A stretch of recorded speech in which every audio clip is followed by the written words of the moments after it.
Hello fellow YouTubers, in this video I'm going to be doing a quick overview of this Gigabyte 4-in-1 series setup. So basically what it comes with is a PC case which is powered by this power supply that you see over here, so that's also included. Mouse and keyboard is included, and that's pretty much it. So obviously you need to get the motherboard, RAM, processor, a graphics card if you wish, and obviously a hard drive and some sort of an optical drive. But this is basically something good to get you started with, and it's not expensive. So let's get started. The product name of this setup is, I'm just going to show you quickly the box. The box is very simple and really cheap looking. Model GZ-4 GM5B5, made in China, obviously, to cut down the costs. And included we have here mouse, keyboard, 400-watt power supply, and front panel is USB 2.0, and also, as you see, there is a USB 3.0 option, which I don't have, unfortunately. Now, so let's get started with the small things. We have a mouse here, which looks like so. Very neat looking mouse, and for something for that price, the design is actually quite nice. It's very light, and there is a little bit of cheap feel to it, especially the cable. It's not really the most amazing cable out there. However, it's a laser mouse and it's a USB mouse included in this setup, so it's pretty much free. And here's the keyboard. The key layout is such, and it's also USB keyboard. As you see, you have some media keys and nothing amazing there other than that. So let's put these away. Next up, power supply, which was the most interesting part to me because I haven't had a Gigabyte power supply yet, and I didn't even know that they were doing power supplies, to be honest with you. This one is ATX A400K, and you can see some specifications there, so if you would like to pause the video and have a look at it, feel free to do so.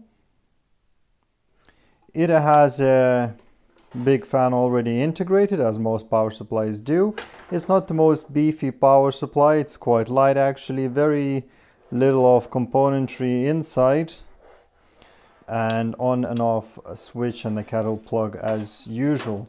Now, one thing about this power supply, by the way, I did test this power supply and it does run cool and quiet, which is the most important bit. I didn't hear any coil whining, anything like that. Mind you, I was testing it on my system and I have no graphics card at the moment, so I couldn't really max it out. So here you have the usual ATX power. Now the power lead itself is not that long. It's about maybe 35-40 centimeters long, so have that in mind. Here we have power for the CPU / motherboard, which is also not that long, pretty much the same length as the other one. And more cables included for your drives. So as you see, you can't put too many drives on this power supply. So basically one SATA to 3 SATA connectors, 2 Molex, and 1 classic connector for your floppy drive if you still have one, or usually these days for the sound card or RAID card or something like that, which one doesn't need too much power. And obviously have 6+2 for PCI Express graphics. So that's about it. Now the case itself, so the case looks like so. Reminds me a little bit the good old Lenovo cases. I think it was M58, something similar in design, very minimalistic. In here you have a slot for 1 optical drive. We're gonna go through all insides a bit later. Here you have 2 USB 2.0 ports, also available in USB 3.0 as you saw before. There's a headphone and microphone connections.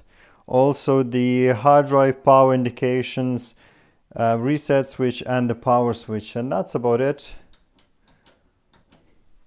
You have just a mesh grill and little insert here. Top is completely flat, same for the other side. And here we have a connection, well, a slot for the power supply, which was already integrated when I got it. And motherboard shield, the fan that I'm going to show you from inside, and 4 slots for the PCI/PCI Express. One slot is free, and for that you actually do have a cover. So there's cover for that slot, and also if you remove any of these, they're not, you can't just put them back in, so hence this might become handy. Also, what I found quite handy to have is in accessories you have this speaker connection and the speaker. So this is basically your, as I call it, a beeper for inside of your case, which is very nice to have and very handy for these simple builds, and that's what this case is meant for. So let's open up the case and I'll show you what's inside. For the fan, you have a Molex connector here. Now the fan is teeny tiny fan over there, so you might want to replace that with something a bit beefier. I don't know if you want to, obviously. In the front there's no fan here, but there's also space for fan. Now these are obviously connectors for the front, so you have the usual for the LEDs and buttons. Then you have for the USB 2.0 and HD audio, so pretty much standard connectors. Now inside we have two 525-inch bays. We have one bay over here, if I'm not mistaken, for 2.5 inch. We have two for 3.5 inch, and we have underneath over here another bay for, I believe, 2.5 inch SSD. And that's pretty much it, guys. And I'm back. So the power supply is back in the case, so is the mouse. Actually, this setup will have to go somewhere else. I do have a home for it already, so unfortunately I won't be using it. But to sum it all up, the setup is very nice. If you want to try something like that, and if you have an eye on 4-in-1 systems, this might be one of these. It is what it's advertised. So it's a 4-in-1 system with the inexpensive power supply, inexpensive case, keyboard, mouse, and it's all functional and works well. Now, to be realistic, however, if you're buying something like this, which is basically an empty case with a power supply, chances are you're going to load it up with the components, and if you are doing that, you are a computer builder, so surely you can look around and find some alternatives. For instance, you can find some inexpensive Zalman case with Antec power supply. Obviously you'll have to buy them separately, and you won't have keyboard and mouse, but it would be a better option in my opinion.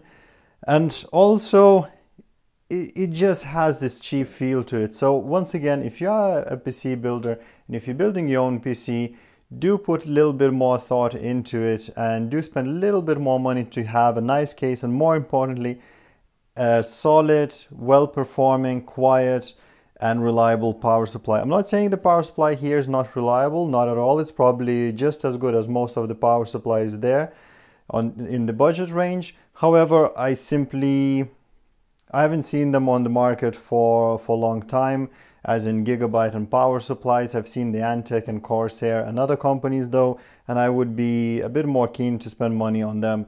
So all in all, it's a very nice setup for what it's advertised, and it will work well for those who are looking for a 4-in-1 solution. Although I think you are better off actually splitting the case and the power supply, buying them separately, and same with keyboard and mouse, because after all, keyboard and mouse are your input devices, and these you're going to be using day to day, and you do need something that's comfortable, reliable, and just feels solid. So yeah, thanks guys for watching. If you liked the video, click the like button. Feel free to ask any questions in the comment section down below, and have a nice day.